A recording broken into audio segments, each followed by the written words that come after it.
Did you know that the character of Travis Bickle was actually based on a number of real-life serial killers, including Arthur Bremer and Mark David Chapman?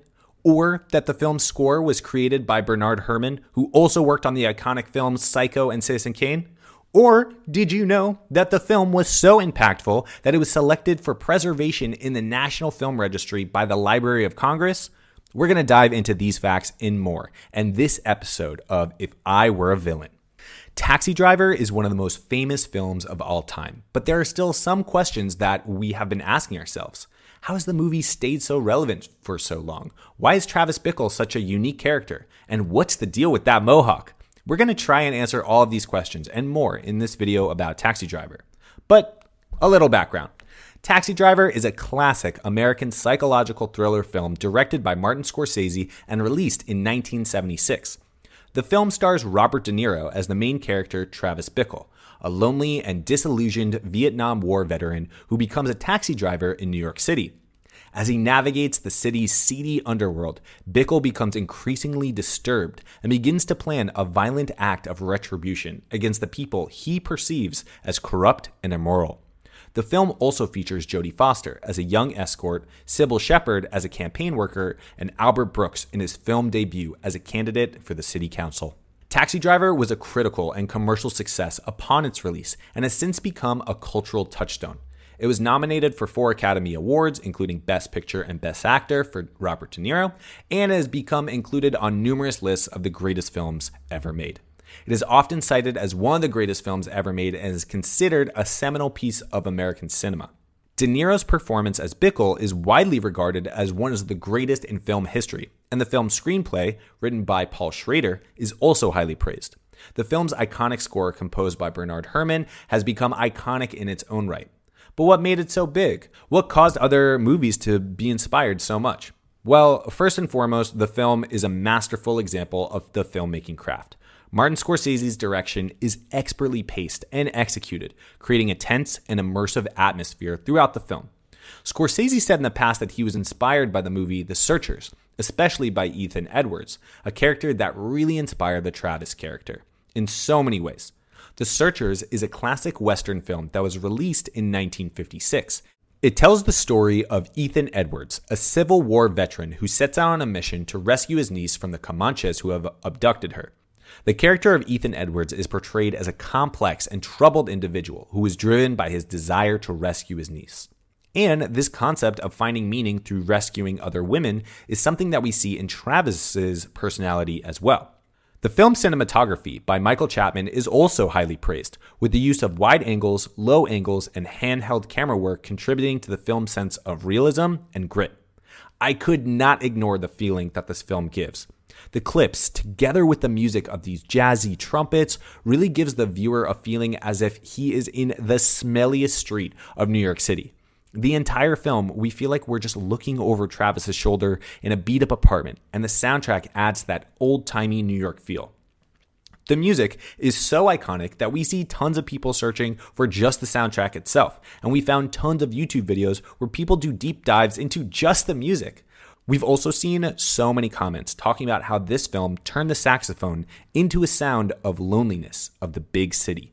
Think about it. Anytime you think of anyone being lonely in a movie, it's just a drifting off sort of saxophone sound that sort of emulates this or reminds us that this is happening. Not only that, but the entire film is somewhat hypnotizing.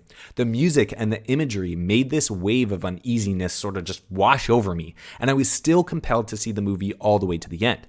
Maybe this is Scorsese's attempt to make the audience feel like Travis, hypnotized by outside forces driving us all to the same conclusion. I don't know if you feel the same way, but I've always felt that the best time to watch this movie is super late at night, like 1 or 2 a.m. Additionally, the film features some of the most memorable and iconic performances in film history. Robert De Niro's portrayal of Travis Bickle is widely considered to be one of the greatest performances of all time, and his character has become a cultural touchstone. Remember this iconic scene? If I had $1 for every time I've heard, "You talking to me?" I'd be richer than Jordan Belfort. But why is this film so good?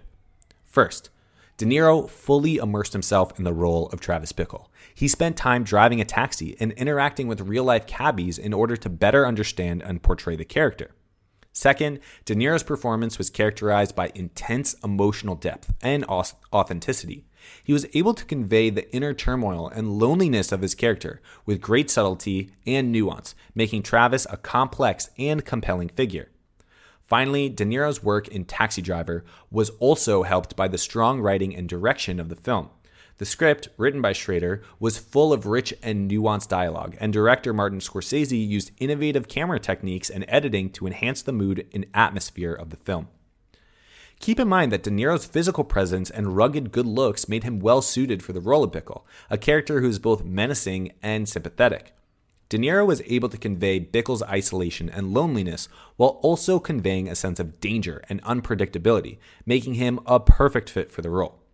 The film's screenplay is highly regarded for its elaborate and distinct portrayal of Bickle's descent into madness. The film explores themes of loneliness, isolation, and the dangers of extremism, and it remains highly relevant and thought-provoking to this day.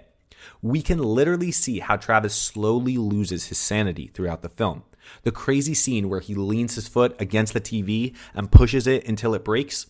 You can clearly see that he is suffering from post-war PTSD, and unlike other films that touch on this subject, like Rambo, for example, which show vivid detail of Rambo's experience in a war zone, we are not shown Travis's experience as a soldier in the army, but rather how those experiences affect modern-day Travis. One of the most recognizable times that we see Travis's PTSD is at the end of the film, when he shaves his head into a mohawk, something soldiers in Vietnam used to do before going on suicide missions. So, why do people say that Travis from Taxi Driver and Tyler from Fight Club are the same person? Well, the concept of the character of Travis Bickle from the film Taxi Driver and Tyler Durden from Fight Club is the same person is a popular fan theory that has been circulating and discussed in various online communities. This theory suggests that the character of Tyler Durden is a manifestation of the character of Travis Bickle's psyche or subconscious, and that the events of Fight Club are actually taking place in Travis Bickle's mind. This theory is based on a number of similarities between the two characters, including their appearance, behavior, and the themes and plot elements of the two films. It's easy to see that both characters suffer from insomnia. They can't sleep at night, and this is the reason why Travis is going to work as a taxi driver at night. He's just looking for something to do. Also, keep in mind that Scorsese is widely regarded as one of the most influential directors in the history of cinema, and his work has had a significant impact on other filmmakers.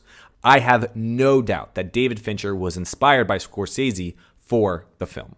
It's important to note that this is just a theory and has not been confirmed by the filmmakers or anyone involved in the production of the two films.